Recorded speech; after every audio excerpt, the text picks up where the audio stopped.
आपण सगळ्यांनी प्रार्थना करूया आधी सद्गुरूंची. सदाशिवसमारंभां शंकराचार्य मध्यमाम् अस्मदाचार्य पर्यंतां वंदे गुरु परंपरां. गुरु परंपरेला वंदन करतोय आपण. शंकराचार्यांपासून सुरुवात झालेली गुरु परंपरा आपल्या गुरूंपर्यंत जी येऊन पोचली आहे त्याला वंदन. आपल्या गुरूंना वंदन. आपल्या सर्वांचे जे कोण गुरु असतील त्यांना आपण वंदन करूया. आणि तुम्ही सगळे श्रोते, आपण श्रोत्यांना वंदन तुम्हाला सगळ्यांना करते. सगळ्या जगदीशाच्या मूर्ती म्हणतात, आपण सगळ्या जगदीशाच्या मूर्ती आहात, तुम्हाला वंदन करते. आणि ज्ञानेश्वरीचं पारायण करायला बसणं हा जो संकल्प आपण सगळ्यांनी सोडला होता त्याची आज पूर्णता होतीये, समाप्ती होतीये. म्हणजे पूर्ण करून आपण समाप्त करतोय. तर आपण सगळे पारायणार्थी आहात. जसं आपण विद्यार्थी म्हणतो, विद्यार्थी म्हणजे विद्या प्राप्त करून घेण्यासाठी जो अभ्यास करतो त्याला आपण विद्यार्थी असं म्हणतो.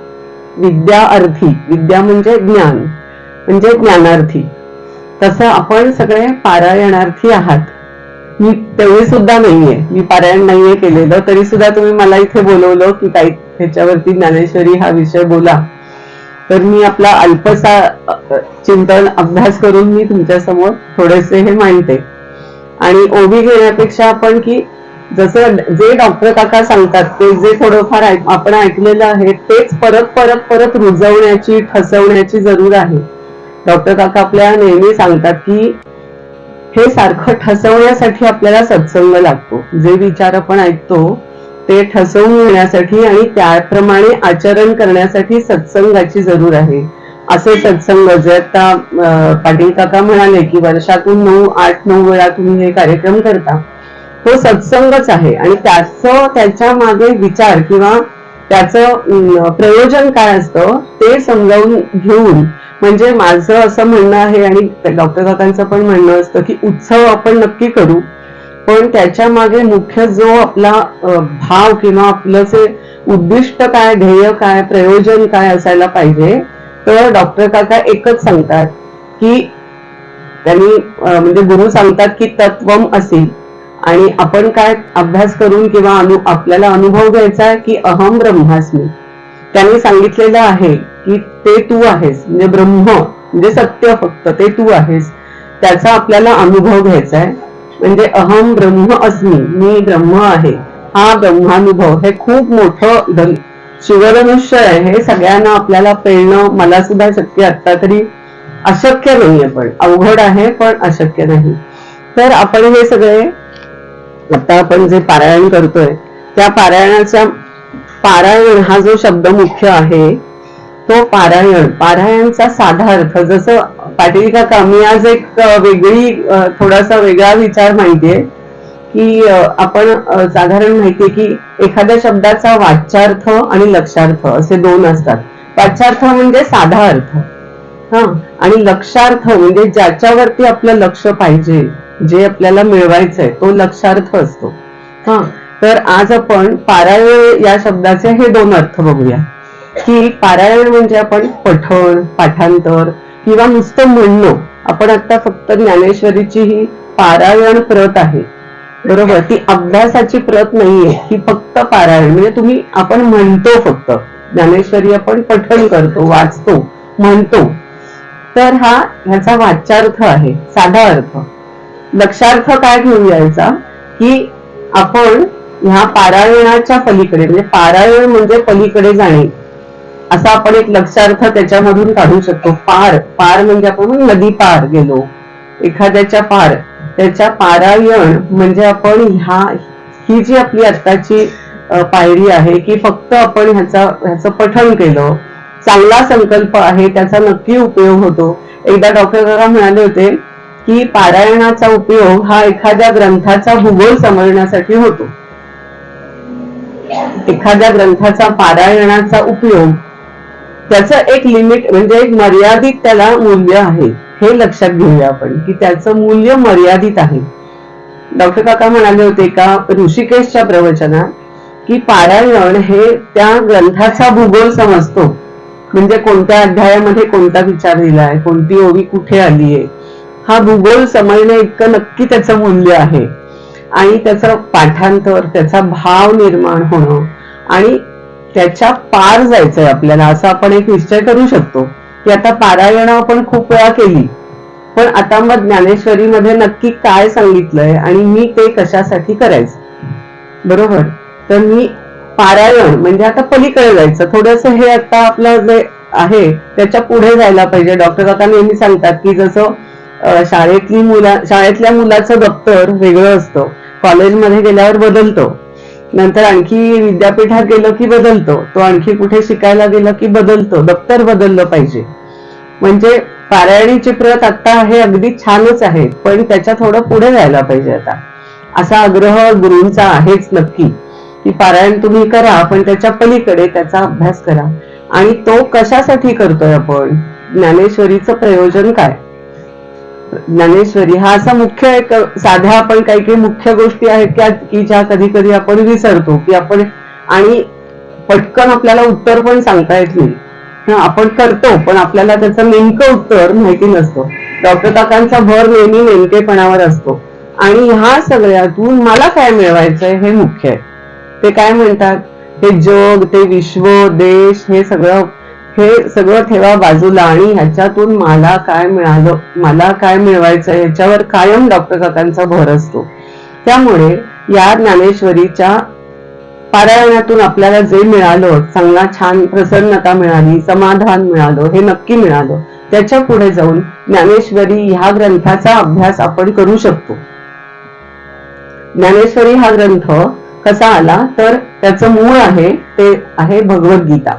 आपल्याला हे माहितीये की ती संस्कृत मध्ये लिहिली, सांगितली श्रीकृष्णाने अर्जुनाला युद्धभूमीवर, आणि ती संस्कृत मध्ये असल्यामुळे आपल्यासारख्या लोकांना कळत नाही. हे ज्ञानेश्वरांनी जेव्हा जाणलं तेव्हा त्यांनी ती तेव्हाची मराठी, त्याला प्राकृत भाषा म्हणतात, त्या प्राकृतामध्ये लिहिली. प्राकृत ज्ञानेश्वरीची जी भाषा आहे ती आपल्याला आता सुद्धा कळत नाही, कारण ती आपल्या साध्या मराठीत नाहीये, ती प्राकृतात आहे. पण तेव्हा संस्कृतातून प्राकृतात तरी आणली, त्यामुळे थोडीशी तरी ती करण्याची व्यवस्था झाली. आपल्याला प्राकृत पण माहिती नाही, म्हणून मग आपल्याला ज्ञानेश्वरी ऐकावी लागते. जे प्रवचनकार सांगतात, जाणकार अभ्यासू संत सांगतात, त्याचा अर्थ आपल्याला मराठीमध्ये सांगतात, त्याचा खरा अर्थ काय, लक्षार्थ, वाच्यार्थ, असा हा सगळा ज्ञानेश्वरीचा आपण प्रवास बघतोय. तर याचं प्रयोजन काय, प्रत्येक ग्रंथाचं प्रयोजन असतं, म्हणजे कारण असतं की कशासाठी ग्रंथाचा अभ्यास करायचा. तर त्याच्यातून नक्की काहीतरी मला मिळालं पाहिजे, काहीतरी मला नक्की हाती लागलं पाहिजे. आपण कोणतंही काम हातात घेतो ते काहीतरी समोर ठेवतो ना आपण, की आपण आता शेतामध्ये का काम करतो, तर मला चांगलं पीक मिळवायचंय. घरामध्ये आपण काम करतो कारण आपल्याला घर चांगलं ठेवायचंय. काहीतरी साध्या साध्या गोष्टी रोजच्या, तसं प्रत्येक ग्रंथाला प्रयोजन असतं. ते ज्ञानेश्वर महाराजांनी सांगून ठेवलंय, कारण ते प्रत्येक ग्रंथात प्रयोजन पण असतं, तो अभ्यास कसा करायचा ते असतं, आणि शेवटी त्याची फलनिष्पत्ती काय, होय मला काय मिळणार आहे, मला काय मिळणार हे कायम लक्षात ठेवायचं आणि मग तसा अभ्यास आपण करायचा, असा एक विचार आपण करू शकतो. आणि थोडं पुढे जायचं, आता दप्तर बदलायचं, पारायणाची प्रत बाजूला ठेवायची आणि अभ्यासाची प्रत घ्यायची, असं आपण करू शकतो. आणि हे मार्गदर्शनाने अगदी शक्य आहे. आपण थोडंसं समजावून घेतलं की एवढा ग्रंथ पाहिला की हा मी अभ्यास कधी करणार, शक्य नाही, ठेवा बाजूला, उद्या करू, परवा करू. तर त्याच्यातला नेमकेपणा जो आहे तो जर आपण ऐकला, प्रवचनांमधून ऐकला, किंवा सांगायचं कोणातरी, बाबा आम्हाला ज्ञानेश्वरीत काय सांगितलं ते सांगा, थोडक्यात सांगा, आणि मग आपण ती साधना किंवा तो विचार, शेवटी उद्दिष्ट काय आहे आपलं की अहम ब्रह्मास्मीचा अनुभव, म्हणजे खरं हा खूप मोठी गोष्ट आहे बरं का, पण त्याच्या आधीचे जे टप्पे आहेत ना ते अतिशय महत्वाचे आहेत. तेवढे जरी आपण लक्षात घेतले आणि आपण सुरुवात केली तरी आपल्याला खूप काही मिळतं. म्हणजे ब्रह्मानुभव आता हा खूप खूप खूप पुढची गोष्ट आहे, माहिती नाही आपल्याला या जन्मात मिळेल की नाही, पण आपण जर सुरुवात केली तर त्याचा जो आनंद मिळतो तो नक्कीच आपल्याला मिळतो आणि मिळणार हे नक्की. तर ज्ञानेश्वर महाराजांनी याच्यामध्येच ज्ञानेश्वरीचं प्रयोजन सांगूनच ठेवलंय. काय म्हणतात ते की तैसा वागविलास विस्तारू गीतार्थासी विश्वभरू आनंदाचे आवारू मांडू जगा. आता हे आपल्याला काही पटकन कळत नाही काय म्हणतात ते, तर थोडक्यात त्याचं असं की आपण ह्याचं उद्दिष्ट काय आहे की आपण एवढा आनंद सगळ्या विश्वामध्ये भरून टाकायचा आहे आणि हे संपूर्ण जग आपल्याला आनंदमय वाटेल असं आपण वागायचंय, असा अभ्यास करायचा आहे. असं हे एक उद्दिष्ट म्हणजे हे सगळं आनंदाच्या प्राप्तीसाठी आहे. सुखाची प्राप्ती, आनंदाची प्राप्ती, परमानंदाची प्राप्ती हे प्रयोजन. कारण आपल्याला माहितीये की प्रत्येक जण फक्त आनंद सुखासाठीच काहीतरी करत असतो कायम. आपण जे काय करतो ते आपल्याला सुख मिळावं म्हणून करत असतो. तेच गोष्ट याच्यात सांगितली. पुढचं महत्वाचं आहे. ते म्हणतात फिटो विवेकाची वाणी हो काना मनी जिणी देखो आवडे तो खाणी ब्रह्मविद्येची. म्हणजे काय? विवेकाची वाणी म्हणजे काय? विवेक म्हणजे निवड. आपण अनेक वेळा ऐकलं असेल की विवेक करायचा म्हणजे चांगलं वाईट, योग्य अयोग्य, अशा नेहमी आपल्या समोर 2 गोष्टी 3 गोष्टी येतात, त्यातला आपण निवडतो. त्यालाच विवेक असं म्हणतात. शास्त्राचा शब्द काय? शास्त्राचा विवेक. आपण निवड म्हणतो. सहजपणे आपण एखादं म्हणतो नाही हे बरोबर नाही वाटत आहे, हे बरोबर वाटतंय, आपण असं करूया, त्यालाच विवेक असं शास्त्रातला शब्द आहे. तर डॉक्टर काका म्हणतात, मी कालच त्यांच्या बरोबर ह्या अभंगाच्याबद्दल बोलले की मला याचा अर्थ सांगा. मी कालच ऐकला आणि तुम्हाला आज सांगते की विवेकाची वाणी म्हणजे काय. तर विवेक, ज्ञानेश्वरी मध्ये जो विवेक आपल्याला करायचा आहे तो असा आहे की ब्रह्म सत्य आहे, फक्त ब्रह्म सत्य आहे आणि हे सगळं जग मिथ्या आहे. हा विवेक. सगळं हे जग जे आहे आपण जे रोजचं अनुभवतोय हे खोटं नाहीये बरं का. खोटं आणि मिथ्या यात फरक आहे. खरं आहे पण ते शाश्वत नाही म्हणून ते मिथ्या आहे. आज आहे उद्या नाही, आज असं आहे उद्या असं असेल, काल वेगळं होतं, त्याला म्हणतात मिथ्या सोप्या शब्दामध्ये. तर हा सर्वात महत्वाचा विवेक आहे, तो कायम जागृत ठेवायचा. आपण अभ्यास करतोय ज्ञानेश्वरीचा किंवा वेदांचा. वेद ज्ञानेश्वरीत संपूर्ण वेदाचं सारच आहे, गीता आणि ज्ञानेश्वरी. तर मग हा सर्वात उच्च पातळीवरचा विवेक आहे की ब्रह्मसत्य, फक्त ब्रह्मसत्य आहे आणि हे सगळं जग मिथ्या आहे. मिथ्या म्हणजे खोटं नाही, पण ते शाश्वत शेवटचं सत्य नाही, कारण ते सारखं बदलतं. एवढा त्याचा साधा अर्थ. आणि मग हा जो माझा विवेक आहे तो निश्चय झाला पाहिजे माझा की हा निश्चय होणं ही कुठलीच गोष्ट इतकी सोपी नाहीये बरं का. की एकदा आपण म्हंटल हे सगळं खोटं मिथ्या आहे आणि ते सारखं सारखं सारखं आपल्याला विचारांमध्ये ठसवण्याची गरज असते. म्हणून हा निश्चय सतत टिकून राहावा हे ह्या ग्रंथाचं प्रयोजन. हा विचार माझ्या मनामध्ये, माझ्या चित्तामध्ये टिकून राहावा हे ह्या ग्रंथाच्या अभ्यासाचं प्रयोजन. माझे कान श्रवणाने तृप्त होऊ देत, मला आत्मसाक्षात्काराचा लाभ होऊ दे आणि ज्याला कोणाला इच्छा असेल त्याला ब्रह्मविद्येची म्हणजे आत्मविद्येची म्हणजेच आत्मज्ञानाची म्हणजे ब्रह्मज्ञान हे सगळं एकच आहे, शब्द वेगळे आहेत, त्याची मला खाण सापडू दे. हे याचं ज्ञानेश्वरीचं उद्दिष्ट आहे. म्हणजे थोडक्यात काय, मला ज्ञान होऊ दे. ज्ञान होण्यासाठी ज्ञानेश्वरीचा आपण अभ्यास करायचा.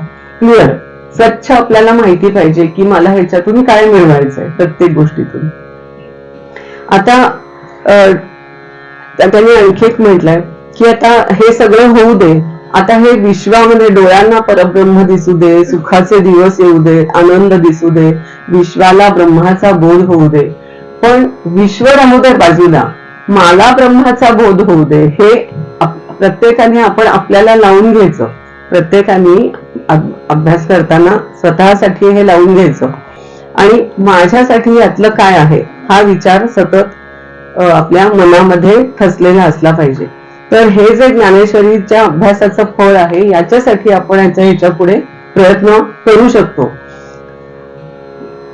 वेदांमध्ये किंवा ज्ञानेश्वरी, गीता हे सगळं वेदांचं सार आहे. तर हे मिळवण्यासाठी, हे आत्मज्ञान होण्यासाठी, आत्मज्ञान म्हणजे काय, मी कोण आहे हा प्रश्न कधी आपल्याला पडत नाही, बरोबर. दुसरा हा कोण आहे, तो कोण आहे, याचं नाव काय, त्याचं नाव काय, माझं नाव हे, मी म्हणजे देह, हे पण खूप वेळा ऐकलंय की मी म्हणजे कोण, माझं नाव अमुक आणि मी म्हणजे माझा देह असं आपण समजतो, तर ते सत्य नाही. मी म्हणजे प्रत्यक्ष ब्रह्मतत्व, हे मी म्हणजे ब्रह्मतत्व आणि ब्रह्मतत्व म्हणजेच मी, हे आपल्याला अनुभव आला पाहिजे. हे अनुभवाने आपल्याला कळलं पाहिजे. नुसतं म्हणून उपयोग नाही. जोपर्यंत अनुभव येते तोपर्यंत आपण म्हणतो ना, काय मला माहिती नाही बाबा. म्हणजे आपण प्रत्येक गोष्ट मला माहिती असावी तर मी हो म्हणते, बरोबर. एखादी गोष्ट सांगितली की ह्याने सांगितली म्हणून मी मानत नाही. मला कळलंय का, मला तो अनुभव आलाय का, नाही. मग मला तो अनुभव घ्यायचा आहे की मी कोण आहे. आणि मग आपल्याला गुरु सांगतात, श्री गुरु सांगतात की ते तू आहेस, तू ब्रह्म आहेस. हा अनुभव म्हणजे हा फक्त लाखांमध्ये एखाद्या दुसऱ्या व्यक्तीला येऊ शकतो, पण तो अशक्य नाही. अवघड आहे पण अशक्य नाही. मग याची 3 साधनं सांगितली आहेत, कर्म, उपासना आणि ज्ञान. हे पण आपण ऐकलं असेल. तर हेच याच्यामध्ये सांगितलंय. ज्ञानेश्वरीमध्ये 3 साधनं सांगितली आहेत ह्या आत्मज्ञानाची. मी कोण आहे, मी ब्रह्म आहे. मी तो अनुभव कसा येईल, तर त्याच्यासाठी काहीतरी साधन पाहिजे ना, काहीतरी विचार पाहिजे आणि काहीतरी करायला पाहिजे. तर त्या 3 गोष्टी कुठल्या, तर कर्म, उपासना आणि ज्ञान. तर हे 3 टप्पे आहेत आणि त्या प्रत्येकाचं काहीतरी वेगळं वेगळं मूल्य आहे. प्रत्येक गोष्टीचा वेगळा वेगळा उपयोग आहे. कर्माचा उपयोग काय, कर्म म्हणजे जे काही करतो, जी क्रिया करतो, जे काम करतो आपण, ते कर्म. त्याला शास्त्रीय शब्द कर्म असा आहे. तर कर्माचं प्रयोजन काय, उपयोग काय, साध्या शब्दात. आता आपण सगळेजण काही ना काही कर्म करतो, प्रपंच चालवतो, नोकरी धंदा करतो, शेती करतो, उद्योग करतो, जे काही करतो, ती जी कर्म आहेत तर ती चांगल्या पद्धतीने करायची, सात्विक वृत्तीने करायची. त्याच्यामध्ये कुठेही खोटेपणा करायचा नाही, सरळपणे सगळ्या गोष्टी करायच्या. याच्यातून काय होतं, तर लोकांना काही मिळत नाही, समाजाला बाकीच्यांचा काहीही संबंध नाही. जे आपण चांगल्या मनाने करतो, आपण म्हणतो की एखादी गोष्ट आपण चांगल्या मनाने केली आपल्याला कळते, आणि जर वाईट मनाने केली तर ती सुद्धा आपल्याला फक्त आपल्याला कळत असते. जरी अगदी आपण म्हटलं की लोकांना कळत नाही, माझी मला कळते ना, आणि माझं मला मन खातं एखादं आपण चुकीची गोष्ट केली तर, बरोबर. त्यामुळे तो सतत आत्मा आपला जागा असतो, चैतन्य आपल्यामध्ये असतं, ते आपल्याला सांगत असतं की हे तू चुकीचं केलंयस. त्याची टोचणी लागते आपल्याला. म्हणून चांगलं कर्म करायचं, लोकांसाठी नाही, स्वतःसाठीच करायचं. कारण अशा कर्मामुळे आपल्या चित्ताची शुद्धी होते. आपलं चित्त काही ना काही कारणाने कुठेतरी आपलं अशुद्ध झालेलंच आहे. कारण इतके वर्ष आपण ह्या समाजामध्ये राहतोय, कुटुंबामध्ये राहतोय, अनेक गोष्टींचा आपल्यावरती पगडा असतो, परिणाम झालेला असतो. तर आपलं मूळ चित्त शुद्ध असतं, ते अशुद्ध झालेलं असतं, ते परत शुद्ध करायचं. आणि हे आपल्याला शक्य आहे. तर ते कशाने शक्य आहे, तर कर्मानी, चांगल्या कर्मानी हे शक्य आहे. आणि म्हणून चित्ताची शुद्धी हे चांगल्या कर्माचं फळ किंवा त्याचं प्रयोजन कशासाठी करायचं. तर हे सगळे शब्द जे आहेत की हे वेदांमधूनच आलेले आहेत बरं का. कर्मयोग म्हणजे ह्याला आता कर्मयोग, योग म्हणजे काय, तर कर्माच्या योगाने ब्रह्मतत्वापर्यंत जाण्याचा प्रयत्न करायचा. म्हणजे कर्म आणि ब्रह्म त्याचा योग म्हणजे एकत्र येणं, तर कर्मानी. मग कर्माचं फळ काय, चित्ताची शुद्धी, शुद्धीकरण. आपण कितीतरी गोष्टी शुद्ध स्वच्छ केल्यानंतर काम करतो. आता स्वयंपाक साध्या रोजचा आपण करतो, आपण सगळं खराब पडलंय, वाटेल तसं पडलंय, खरकट पडलंय, अस्ताव्यस्तपणा, हे सगळं स्वच्छ करून मग आपण जर स्वयंपाक केला तर तो छान होतो. आणि आपण गृहिणी अगदी करतोच करतो. तर असंच आहे, चित्त शुद्ध झालं की पुढच्या गोष्टी आपल्याला लवकर समजतात, लवकर आपली प्रगती होते, आपल्याला समजायला लागतं जे आपण अभ्यास करतोय ते. तर आणि हे 3 मार्ग जे आहेत कर्मयोग. आता योग म्हणजे काय, कर्म आणि ब्रह्म याचा योग म्हणजे एकत्र येणं, कर्मामुळे ज्ञान होणं. तर त्याचं मूल्य एवढंच आहे की चित्ताची शुद्धी. आणि हे 3 विषय जे आहेत, म्हणजे ह्या योगाचं नियोजन कशासाठी केलंय, तर ह्याने आपलं जीवन परिपूर्ण होतं, चित्तशुद्धी होते आणि तिन्ही याच्यामुळे आपलं जीवन परिपूर्ण होतं. आपल्या जन्माचं सार्थक होण्याची व्यवस्था याच्यामध्ये आहे. आपण म्हणतो ना त्याच्या जन्माचं सोनं झालं, म्हणजे सार्थक झालं. ज्या कारणासाठी आपल्याला म्हणतात की 84 लक्ष योनी, म्हणजे योनी म्हणजे जन्म घेतल्यानंतर हा मनुष्य जन्म मिळतो, इतकं ते घबाड आहे आपल्या हातात आलेलं, त्या घबाडाचा आपण काहीच उपयोग करत नाही. आणि हेच आपल्याला वेद आणि ज्ञानेश्वरी, गीता आणि संत सांगतात की हे तुला जे शरीर जन्म मिळालाय मनुष्याचा, तो असाच वाया घालवण्यासाठी नाहीये. हे आपण सगळे नशीबवान आहोत की हे आपल्याला कोणीतरी सांगतंय आणि आपल्याला हे कळतंय, नक्कीच कळतंय आपल्याला की म्हणून ते टप्पे असतात. आता कर्माचा टप्पा आपला बहुतेकांचा झालेला आहे, करून झालं कर्म, संसार करून झालाय, प्रपंच करून झालाय. आता पुढचा टप्पा, म्हणजे आपण कुठे आहोत, पुढचा टप्पा जायला पाहिजे ना. पायऱ्या चढून मंदिरात जातो ना आपण, पहिल्या पायरीवर होतो पडता, बरोबर, प्रपंचाच्या. मग ती दुसऱ्या पायरीवर गेलो, तिसऱ्या पायरीवर गेलो तर मंदिरात आपल्याला देव भेटतो. मग दुसरी पायरी काय आहे, तर उपासना या भक्तीमुळे काय होतं, म्हणजे हे टप्पे सांगितलेत आणि ते फक्त आपल्याला त्याप्रमाणे जायचंय.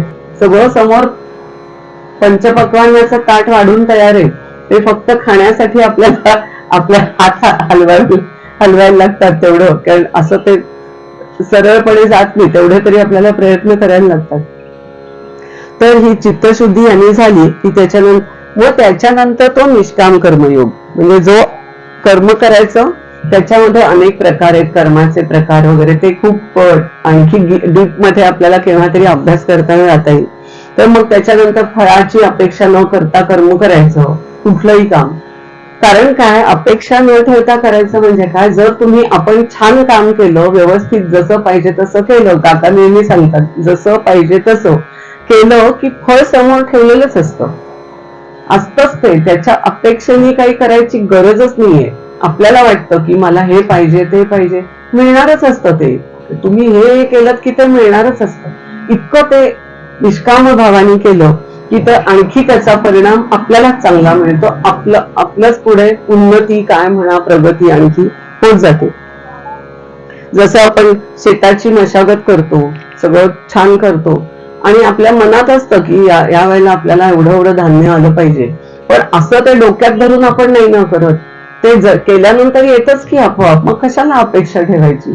असं जे प्रारब्धामध्ये आहे, आपण नेहमी ऐकतोच की जेवढं मिळायचं, जेव्हा मिळायचं आणि जसं मिळायचं तसंच मिळतं, पण तुम्ही पूर्ण 100% त्याच्यामध्ये जे करायला पाहिजे ते केलं पाहिजे. ह्याच अनुषंगाने आता हा जो कर्मयोग गीतेमध्ये श्रीकृष्णाने भगवानांनी अर्जुनाला सांगितला, आता आता आपण कर्माबद्दल बोलतोय तर थोडासा आढावा आपण घेतोच आहे थोडक्यामध्ये, पण मला एक छान हे सुचलं की अर्जुनाला जो गीता भगवान श्रीकृष्णाने उपदेश केला, काय केला, तो रणभूमीवर आला, त्यांनी दोन्हीकडच्या सैन्य पाहिलं, 18 अक्षयणी सैन्य उभं आहे आणि आपलेच सगळे नातेवाईक, आपले गुरु, आपले आजोबा, काका, सगळे मोठ्या व्यक्ती आहेत आणि त्यांना त्यांच्याशी युद्ध करायचंय.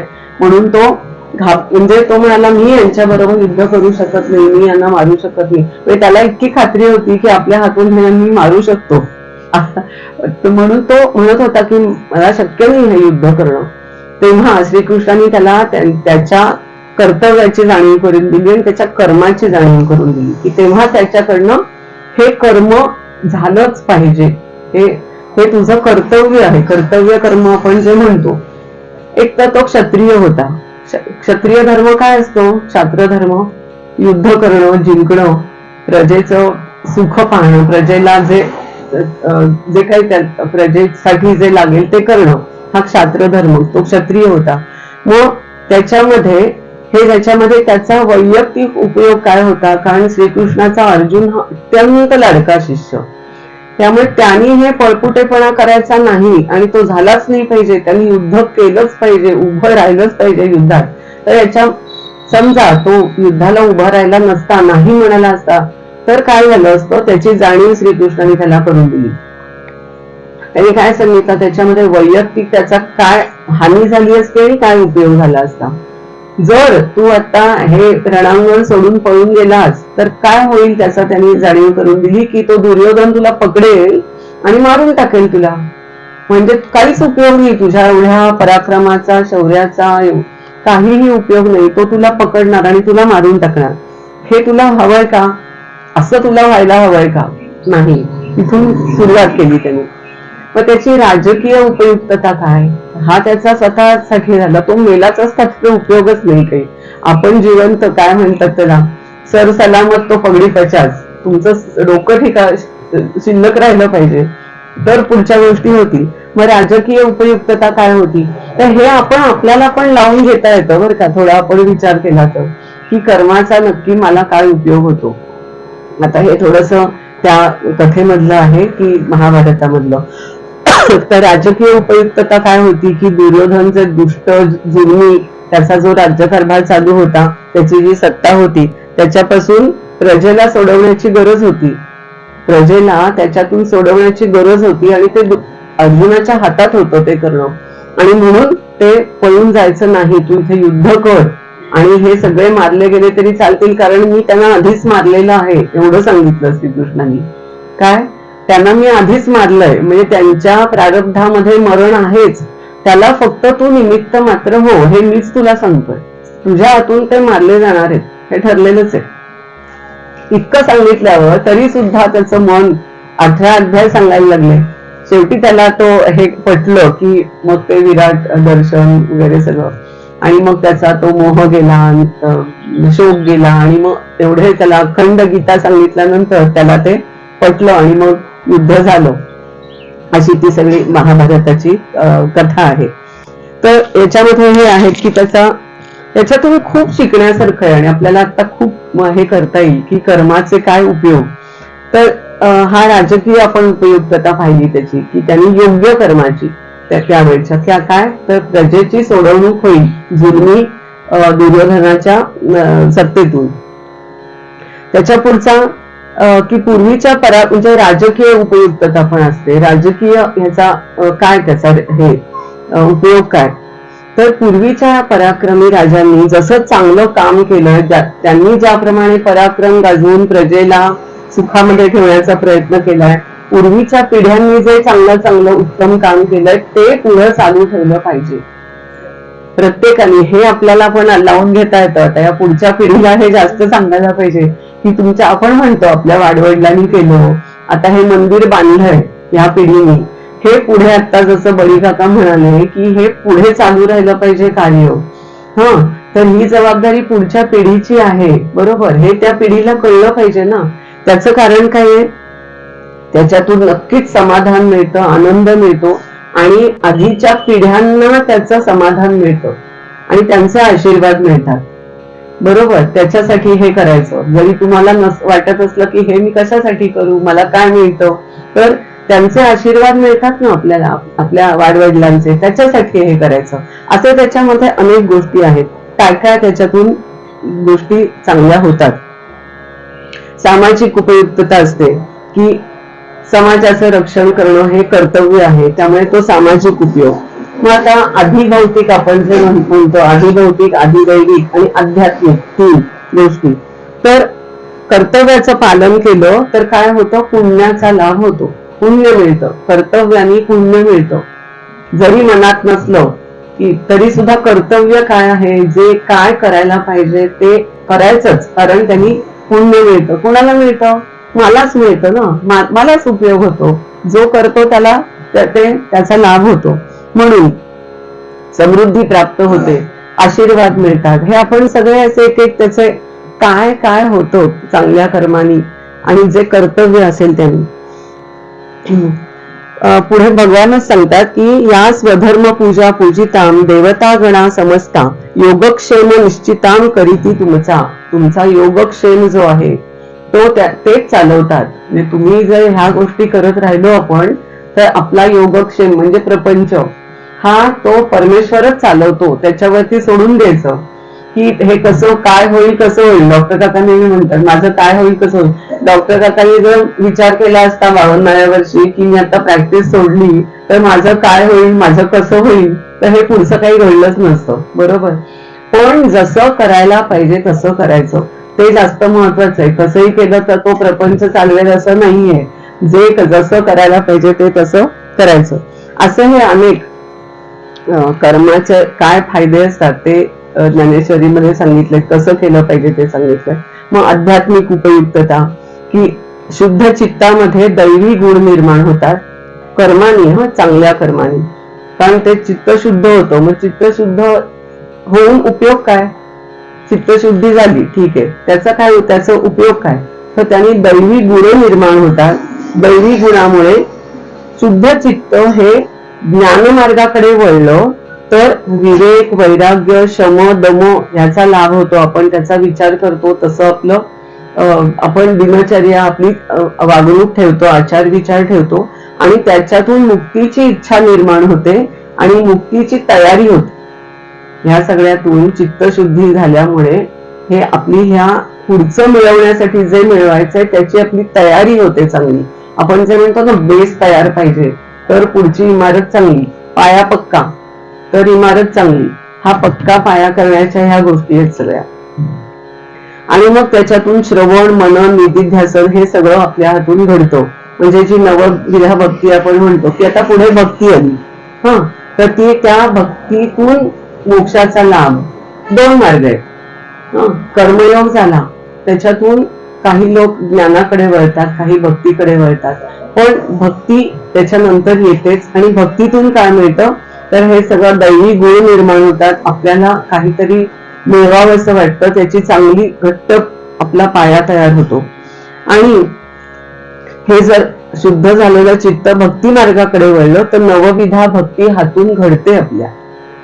शुद्ध चित्तामुळे नवविधा भक्ती, श्रवण, मनन, चिंतन, निधिध्यासन, आत्मनिवेदन आणि मग शेवटचं आत्मनिवेदन, इथपर्यंत हे टप्पे आहेत.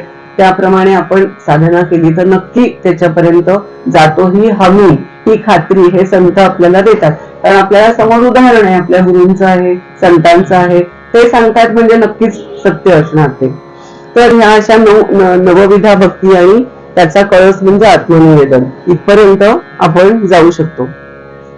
आता ज्ञान हा जो भाग आहे भक्तीचा आपण थोडक्यात पाहिला. आता कर्म हे जास्ती महत्वाचं आहे, कारण ते तो मुख्य हे आहे, पाया आहे. मग आपण भक्तीकडे वळलो तर नवविधा भक्तीतून आपण मुक्ती मिळवू शकतो. पण जर ज्ञान मार्गाकडे आपल्याला जायचं असेल की आपल्याला बुद्धीला पटलं पाहिजे, ज्ञान झालं पाहिजे. खरं तर काय आहे, ज्ञानासाठीच हे आपण आता बघितलं की याचा उद्देश काय आहे. ज्ञानेश्वरीचा किंवा कुठल्याही आपल्या वेदांचा अभ्यास, कोणताही आपला आध्यात्मिक ग्रंथ आपण जो करतो, ज्ञान मिळवणं. मग ज्ञान कसं होणार तर ते ज्ञान होण्यासाठी सुद्धा मला अधिकार पाहिजे ना, काहीतरी मला अधिकार मिळवावा लागतो. म्हणजे आधी काहीतरी पूर्वतयारी लागते. तर ती अधिकार जो येण्यासाठी तो अधिकार कोणाला मिळावं, त्याला आहे, मी अधिकारी आहे की नाही त्याची ही पूर्वतयारी आहे. तर त्याला आत्म आणि अनात्म हे त्याला ओळखता येतं. म्हणजे सत्य आणि असत्य, खरं आणि खोटं ह्याच्यातला विवेक हा त्याला ओळखण्याची ही पूर्ण त्याची क्षमता असते, समर्थ असतो तो ओळखायला. आणि मग जो त्याच्यातून त्याला वैराग्य प्राप्त होतं. काय होतं, हे खोटं आहे आणि हे खरं आहे. मग त्या खोट्याच्या मागे आपण जातो का कधी? हे आपल्याला कळलं की हे खरंच नाहीये तर आपण त्याच्या मागे नाही जायला पाहिजे. गेलो तर आपण कसे आहोत ते आपल्याला कळेल की आपण काय करतोय आणि त्याच्या मागे जाऊन काही मिळणारच नाही आपल्याला. म्हणून मग त्याच्यातून काय होतं, आपोआपच जे असत्य आहे, अशाश्वत आहे, की जे सारखं बदलतं त्याच्या मागे जाण्यात काही अर्थ नाही हे कळलं पाहिजे आपल्याला. आपण काय करतो की कधीतरी हा सुधारेल, कधीतरी ती सुधारेल, कधीतरी समाजाची स्थिती, परिस्थिती सुधारेल, हे सुधारेल, ते सुधारेल, मग मी सुखी होईल अशी वाट बघत बसतो. खरं म्हणजे ते सगळं असत्यच आहे, ते अशाश्वत आहे, ते बदलणारच आहे. आज बरं वाटतंय, उद्या बदलतं आणि म्हणून ते सत्य नाही. आज आपल्याला वाटतं की सगळं मी नाहीये दुःखामध्ये. तुम्ही का सारखं मला सांगताय तुम्ही दुःखात आहात, तुम्ही आनंदात नाही आहात, आहे की मी सुखी. आता आपल्याला वाटतं थोडस काहीतरी बिघडलं की आपलं सगळं घडी बिघडते, हो की नाही. आपल्याला हे अनुभव येतात. म्हणून ते शाश्वत नाही. म्हणजे सत्ता, संपत्ती, कीर्ती, प्रतिष्ठा, काका सारखं ते चालत असतात की ही जोपर्यंत सगळं अनुकूल असतं तोपर्यंत आपल्याला वाटतं हा आता झालं, मी सुखात आहे. पण त्याच्यात सारखे बदल होत असतात जे माझ्या हातात नसतात. मग मग खरं समाधान, खरी शांती, कायमचं सुख, कायमचं शाश्वत सुख हे कशामध्ये असतं? तर संत त्यांच्या अनुभवातून आपल्याला सांगताय, गुरु त्यांच्या अनुभवातून. संत आपण पाहिले नाही, पण गुरु तरी पाहतोय आपण. आपल्या समोर गुरु हेच संत आहेत आणि आहेतच. ते झालेत ना सुखी, समाधानी, कायमचे. मग ते समोर आहेत आपल्या. मग त्यांनी काय मिळवलं? त्या अशाश्वताकडे, कायमचं त्याच्याकडे फुली मारली, त्याचा बाद केला. ह्याच्यात काही तथ्य नाही. मग कशामध्ये? तर आत्मज्ञान, ब्रह्मज्ञान, मी कोण आहे याचा अनुभव, हेच ज्ञान. तिथपर्यंत आपण नक्की पोहोचणार. हे आपल्या समोर चालतं बोलतं उदाहरण आहे. आपले जे कोण प्रत्येकाचे गुरु असतील, जे त्या पदाला पोचले, तर या प्रकारे आत्म अनात्म हे सतत निवड आपल्या डोक्यात पाहिजे, मनात पाहिजे, की ह्याचा मला त्रास होतोय की नाही, हे खरं आहे का? आनंद मिळाला तरी हे किती टिकणार आहे, किती काळ टिकणार आहे आनंद? हे सारखं आत्म अनात्म हा विवेक सतत जागा पाहिजे आपल्या मनामध्ये, असं संत आणि गुरु आपल्याला सांगतात.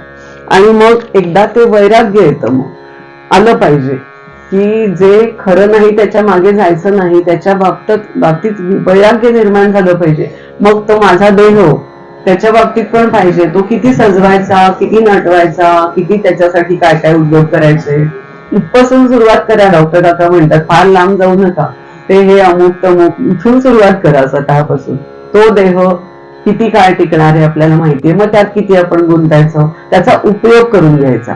आपल्याला संत काय सांगतात? या देहाचा उपयोग करून घ्या. जी बुद्धी दिलीये त्याचा उपयोग करून घ्या, जी विचार शक्ती दिलीये त्याचा उपयोग करून घ्या.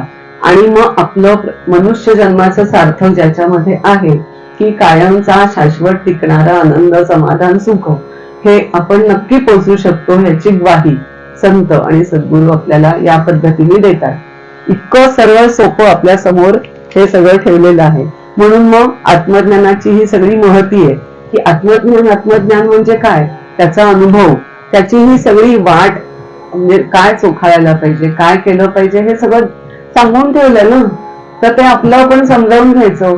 आता मी कुठे आहे, मी आता प्रपंचात किती अडकलोय, किती अडकलीये. मग दुसऱ्या पायरीवर जायला पाहिजे, उपासना करायला पाहिजे, भक्ती केली पाहिजे, त्याचं ज्ञान मला मिळणार आहे. आणि जर मिळालं नाही तर विचारा सद्गुरूंना जाऊन, की मी एवढं केलं तरी मला अजून काही ज्ञान होत नाहीये बाबा, आता मी काय करू? मग ते सांगतील आपल्याला की कुठे चुकतंय, काय केलं पाहिजे नेमकं. मग काळकाम वेगाचं गणित आपल्याला डॉक्टर काका सांगतात.